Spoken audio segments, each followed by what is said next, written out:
안녕하세요, 키안입니다. 오늘은 북유럽의 연애 문화에 대해서 얘기를 해보려고 해요. 북유럽 하면 어떤 게 생각나세요? 남녀 평등. 남녀가 정말 평등하기 때문에 만약에 우리가 쇼핑을 하잖아요. 한국에서는 어때요? 쇼핑을 갈 때 항상 남자친구를 데려가죠. 남자친구를 왜 데려가? 무거운 거를 남자친구한테 짐을 들리기 위해서 거의 낙타처럼 생각하고 데려가는 경우가 많잖아요. 근데 북유럽에서는 어떤 식으로 쇼핑을 하냐면, 만약에 여자랑 남자랑 쇼핑을 가서 이렇게 장을 보고서 돌아오는 길이잖아요. 그러면은 집에서 쇼핑몰까지 그 거리 반을 계산을 해가지고 반은 여자가 들고 반은 남자가 들고 정확하게 평등하게 이런 식으로 들고 오는 경우도 많고, 아니면은 여자가 남자친구를 불렀어. 남자친구는 여기서 거의 그 여자가 쇼핑한 거에서 자기가 쓸 게 없는 거야. 다 여자친구 물품이야. 그럼 남자친구가 안 도와줘요. 그냥 옆에 같이 서 있기만 해주는 거지. 여자 물품은 자기 여자 혼자서 이게 들고 오는 거고, 남자는 그냥 같이 가주는 거예요. 같이 가주는 것 뿐이라고. 들어주지 않는다고 절대로. 왜냐면 이거 네 거잖아 라고 하고 절대 들어주지 않아요. 그런 식이고, 그리고 북유럽에 보면은 에스컬레이터나 엘리베이터가 잘 없어요. 지하철 이런 데 가는데 필요하잖아요. 그 에스컬레이터가 없는데 만약에 짐이 무거워, 캐리어를 끌어야 돼. 그리고 만약에 아기가 있어요. 그럼 유모차를 끌어야 되잖아요. 그거를 유모차를 들고 애를 들쳐 업고 여자 혼자서 끙끙거리면서 이렇게 올라가야 돼. 그게 불가능하다 싶을 때는 어떻게 하느냐? 남자가 도와줘? 안 도와줘. 왜? 여자도 할 수 있는 일이니까. 여자가 먼저 좀 도와주실래요? 라고 하면 도와줘요. 기꺼이. 하지만 여자가 도와주세요 라는 말을 안 하면 절대로 안 도와줘요. 왜냐면 저 여자도 같은 사람인데 할 수 있지. 할 수 있으니까 도와달란 말 하지 않은 게 아닐까? 라고 생각을 하고, 그래서 도와달란 말을 안 하면 이 사람들이 그냥 지나쳐서 올라가요.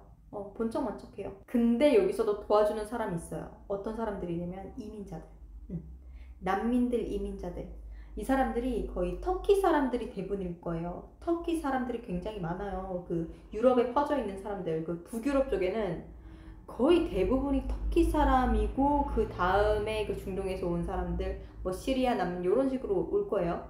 아무튼 이 사람들이 굉장히 마음이 따뜻해. 이 사람들만이 우리를 도와줘요. 제가 이런 것들을 보고 그 중동 사람들이 이게 다른 사람들을 도와주는 걸 많이 보잖아요. 되게 너그러운 사람들이 많아요. 그래서 그런 것들 때문에 제가 무슬림에 대한 그런 안 좋았던 인식이 굉장히 유럽에서 오히려 인식이 개선이 됐어요. 옛날에는 제가 중동에 살면서 거주를 하면서 그 사람들이랑 부대끼고 제가 호스트로서 손님을 맞이하는 입장이었잖아요.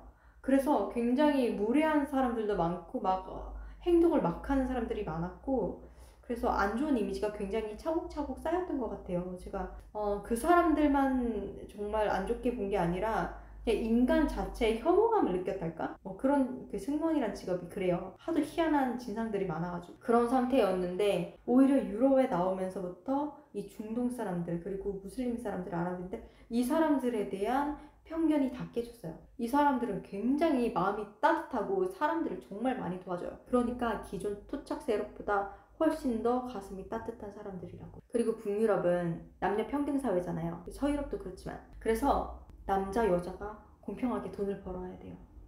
아이를 낳고 나서도 여자가 나가서 돈을 벌어야 돼. 이게 당연한 거야. 애 낳자마자 그냥 한 며칠 안 지내고 애를 바로 시설, 어린이집, 보육원 이런 데 보낸 다음에 바로 일을 하러 나가요. 근데 이 동양인 여자 입장에서 난 이해가 안 되지. 우리는 산후조리 문화가 있잖아요. 그렇기 때문에 이런 생각이 드는 거예요. 애를 낳고 그 산통, 그 진통을 겪고 애를 낳고 몸이 엉망진창이 된 상태에서 그렇게까지 일을 하러 바로 나가야 되느냐. 이게 정말로 진정한 의미의 남녀평등인가? 라는 생각이 들고, 이게 아이한테도 좋은 것인가? 라는 생각이 들었어요. 그리고 북유럽에서 연애를 시작할 때 너 내 여자친구가 되어줄래? 이런 식으로 하지 않아요. 고백 이딴 거 없어. 선, 잠, 후, 알아감. 뭔 말인지 아시겠어요? 어떤 식이냐면 먼저 맞춰보는 거지. 먼저 우리 속궁합이 잘 맞는지 맞춰보는 거야. 그 다음에